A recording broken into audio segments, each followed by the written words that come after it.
Eh bien, salut tout le monde. Quel plaisir aujourd'hui de vous retrouver pour cette toute nouvelle ouverture de booster Pokémon. Surtout que c'est la toute première fois qu'on va ouvrir des boosters japonais sur la chaîne. C'est vraiment trop bien. Alors, quand j'étais en vacances, je suis tombé sur un magasin qui vendait exclusivement des cartes Pokémon. Voilà, malheureusement, il n'y avait pas beaucoup de cartes francophones, mais il y avait beaucoup de cartes Jap et il y avait des cartes anglaises. Alors les cartes anglaises, ça m'intéresse pas du tout. Par contre, il y avait des coffrets. Je vous en montre un maintenant. Il était incroyable et il y en avait vraiment beaucoup. C'était vraiment sympa de voir tous ces coffrets. Par contre, les prix, voilà, c'était pas des prix entre guillemets normaux. Mais j'ai quand même pris pas mal de boosters Jap, surtout pour la déco. Voilà, j'ai une salle de jeu et je trouve que dans la salle de jeu ça rend vraiment trop bien. Comme d'hab, je vous montrerai. Et je m'étais dit que comme c'était juste à côté de l'appart, tous les jours j'irais acheter un booster Jap.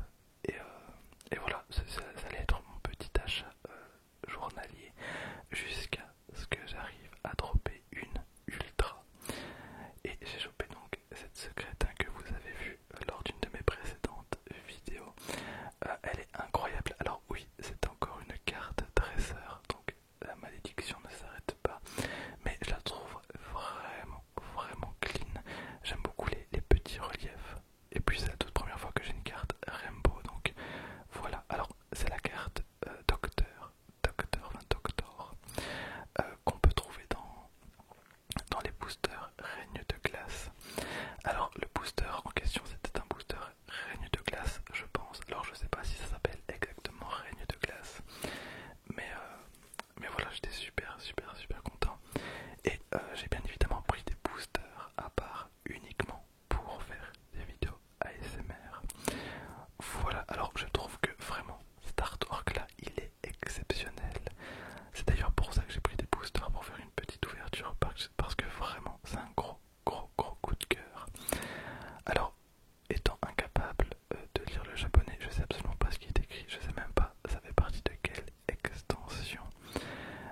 Bon, là je vois Tag Team GX, Tag Team GX, Tag Team GX. Alors, hop, ce sont des boosters à 5 cartes, voilà, ce qui est un peu différent. Comparé à nous, on a 12 cartes, nous dans nos boosters.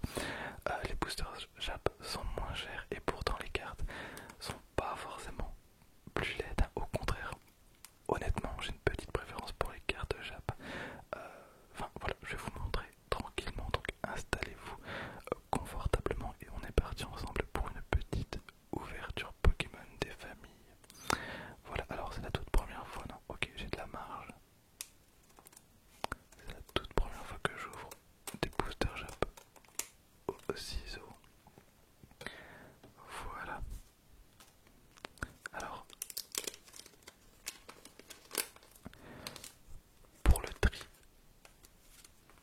c'est relativement simple.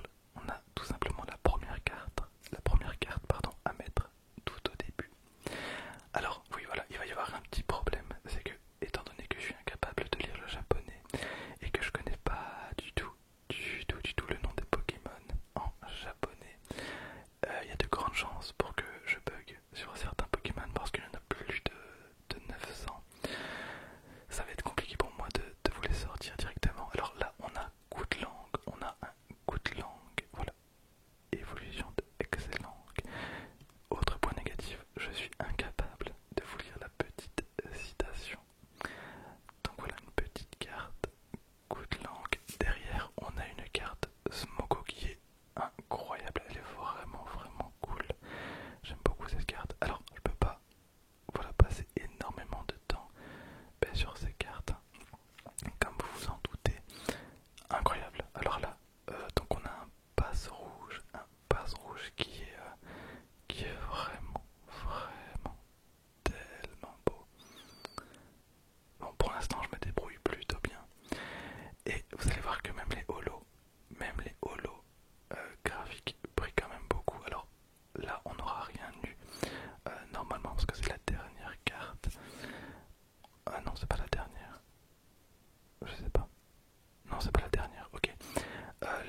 coup, cette fois-ci,